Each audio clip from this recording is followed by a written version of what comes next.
Yeah, you have to put on your humor eyes. So, I- Pat, when I was reading your bio, you got to tell me about. I see your new books that are coming out, and I yeah. love thinking about the thoughts that your thoughts are thinking about thoughts. That's crazy. And then the RV book about the hmm travels. You got to talk about that. I was fascinated with that. Oh, sure. Well, so COVID happened. I don't know if you've heard of COVID. Oh, When COVID. yeah, Yeah, yeah, that little that one nasty blip thing. of a time. Yeah. Hmm. So when COVID, well, I should take a step back. My son has a congenital heart defect, Oh and he's my. young and doesn't, or at the time he was real young, and it's really hard to keep a kid away from other people. Just in general, it is. I mean, Oh we wow. tried to keep him as close to us as we could, but it's difficult. And we early on in the pandemic, we weren't sure. No one was sure what would happen to. There was a story. There were stories about hearts enlarging and things Oh like yeah. that. I don't know if you remember that. And Oh, so do I? we were really, really scared, and which is fair. I mean, we're trying to keep our kid alive. That's fair, I think.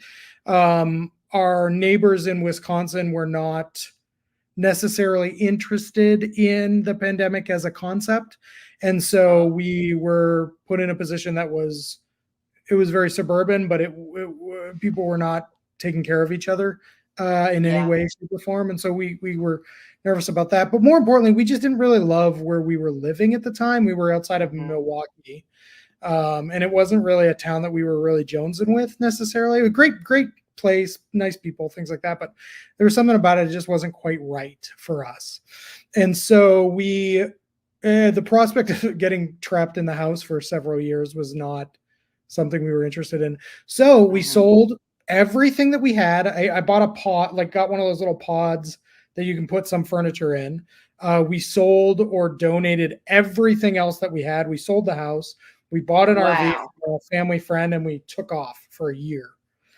And it was absolutely awesome. I mean, because all my gigs disappeared. Like I was newer to the speaking industry at that point. I'd made the pivot from comedy and improv and sketch to professionally speaking.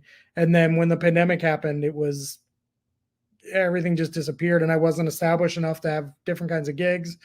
And so we left, and we weren't sure where it was going to go. I think the original plan was that I would work and try to get gigs while my wife drove the RV. But Jane, this was a 40-foot long RV, like a class A, so it's all enclosed. And then we also had a 20-foot car hauler on the back of the RV. So it was Good a grief. I'm yeah, impressed. I mean it's as close to a semi as you can get without needing a license, basically.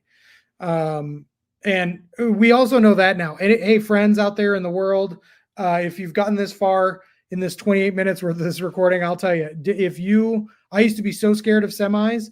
If you are not scared of RVs, you're doing the wrong thing. Most people have no licensing. They don't know what they're doing. They're just driving. That's true. Um, That's true. it's a Yeah. mess. It is a hot mess.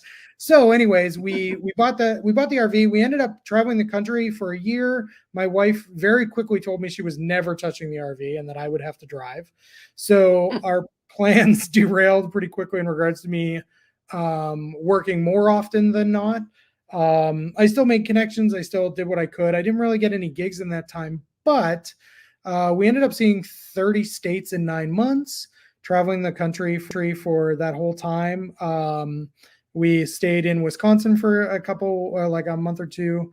And then on the back end, when we were looking for a new house at the end of it, what was going to be that working time for me turned out to be the most cathartic, wonderful gift that I've ever given myself as a business professional, because I learned a heap about myself. I learned about my program, what I wanted to deliver to the world, what I wanted to be on stage, remind myself what was the most successful thing for me in Chicago and how I perform and my voice and things like that.